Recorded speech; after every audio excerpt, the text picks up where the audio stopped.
दोस्तों आज हम आपको एक ऐसी घटना से रूबरू करवाने जा रहे हैं जिसे सुनकर आपका दिल दहल उठेगा। तो दोस्तों इस वीडियो को एंड तक ज़रूर देखिएगा। दोस्तों ये घटना घटित हुई बिहार के एक गांव में, जहां अपने नाग की हत्या का बदला लेने के लिए एक नागिन ने करी सारी हदें पार।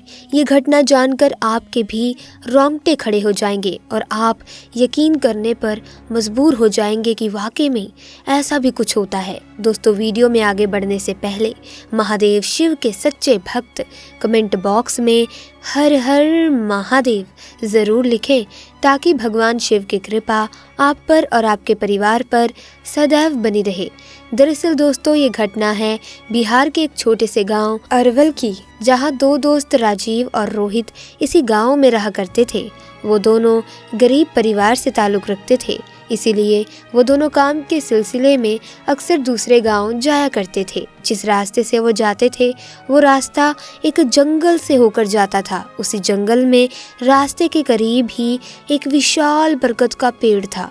उसी बरगद के पेड़ पर एक इच्छाधारी नाग नागिन का जोड़ा भी रहा करता था। एक दिन की बात है, नागिन यूं ही जंगल में भ्रमण के लिए चली गई, लेकिन नाग वहीं पेड़ के नीचे सो रहा था। जब राजीव और रोहित शाम को उसी रास्ते से अपने घर आ रहे थे जहां वो बरगद का पेड़ था, उस समय वहां थोड़ा थोड़ा अंधेरा था। तो अचानक उन दोनों की नज़र उस नाग पर पड़ गई। पैरों की आहट से नाग नींद से जाग जाता है और अपनी सुरक्षा के लिए अपना फन उठाकर फुफकारने लगता है। नाग को इस तरह से देखकर वो दोनों डर गए। उन्होंने सोचा कि ये नाग हमें ज़रूर डस लेगा, इसीलिए उन दोनों ने पास में पड़ा एक डंडा उठाया और उस नाग को डंडे से पीट पीट कर मार डाला और उसे उठाकर उसी पेड़ पर लटका दिया।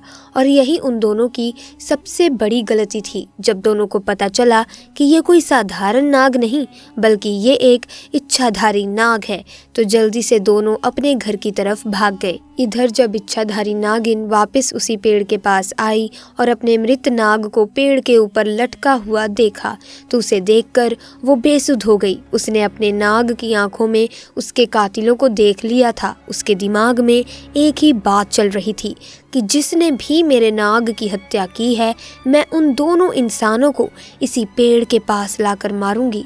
दोस्तों नागिन का गुस्सा 7वें आसमान पर था। ऐसे में दोस्तों आपको बता दें कि नाग नागिन एक दूसरे से बहुत प्रेम करते हैं, एक दूसरे के बिना ये नहीं रह सकते। ऐसे में अगर कोई किसी एक को मारकर कोई व्यक्ति इन्हें एक दूसरे से जुदा कर देता है तो ये अपना बदला बड़े ही भयानक तरीके से उस व्यक्ति को मारकर पूरा करते हैं, फिर चाहे उसे कितना भी इंतज़ार क्यों ना करना पड़े।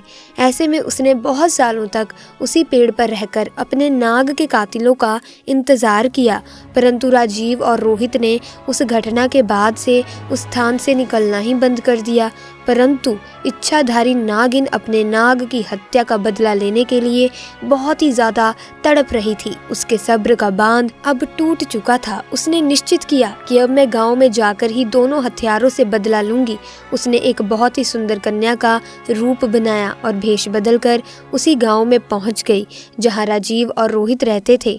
उसने पूरे गांव में नाग की आंखों में देखे उन दोनों कातिलों को बहुत ढूंढना चाहा, पर वो कहीं नहीं मिले। परंतु शाम के समय राजीव और रोहित काम करके जब घर वापस लौट रहे थे तभी उन पर नागिन की नज़र पड़ गई। उस समय उसने बहुत ही सुंदर लड़की का रूप धारण कर रखा था। ऐसे में वो राजीव और रोहित को अपनी सुंदरता से लुभाने लगी। वो दोनों उसकी सुंदरता पर मोहित हो चुके थे। तभी उस लड़की ने कहा कि आओ मैं तुम्हें स्वर्ग की सैर कराती हूँ। वो दोनों भी ये सुन बेसुध हो गए थे और उसके पीछे पीछे जाने लगे। वो उस लड़की की सुंदरता में इतना मोहित हो चुके थे कि उन्हें समझ में नहीं आ रहा था कि वो उसी स्थान पर जा रहे हैं जहाँ पर उन दोनों ने नाग की हत्या की थी। अब वो इच्छाधारी नागिन उन दोनों को लेकर उसी पेड़ के पास आ गई और अपना भयंकर विशाल रूप उन दोनों को दिखाया, जिसे देखकर दोनों के होश उड़ गए और डर के मारे दोनों कांपने लगे। नागिन ने दोनों को डस डस कर उसी पेड़ के पास मार दिया और पुनः उसी पेड़ के पास रहने लगी। दोस्तों आप भी इस बात का विशेष ध्यान रखिएगा कि किसी भी प्रकार से जाने अनजाने में आप किसी भी सांप या नाग नागिन को चोट ना पहुंचाएं, क्योंकि हमारी एक गलती हमारे ऊपर बहुत भारी पड़ सकती है। नाग हो या नागिन, ये सभी महादेव शिव के गहने हैं। हमारा कार्य है कि जैसे हम महादेव की भक्ति पूरे श्रद्धा भाव से करते हैं, ठीक उन्हीं के साथ हमें इनकी पूजा अर्चना करनी चाहिए, ना कि इन्हें चोट पहुंचानी चाहिए। तो दोस्तों, आपकी इस घटना के बारे में क्या राय है, हमें कमेंट्स में ज़रूर बताइएगा। और साथ ही दोस्तों, अगर आपको वीडियो अच्छी लगी तो वीडियो को लाइक करें, शेयर करें, साथ ही चैनल को सब्सक्राइब करके बेल आइकन को प्रेस कर दें, ताकि नए वीडियोस की अपडेट आपको मिलती रहे। आपका बहुत बहुत धन्यवाद। हर हर महादेव।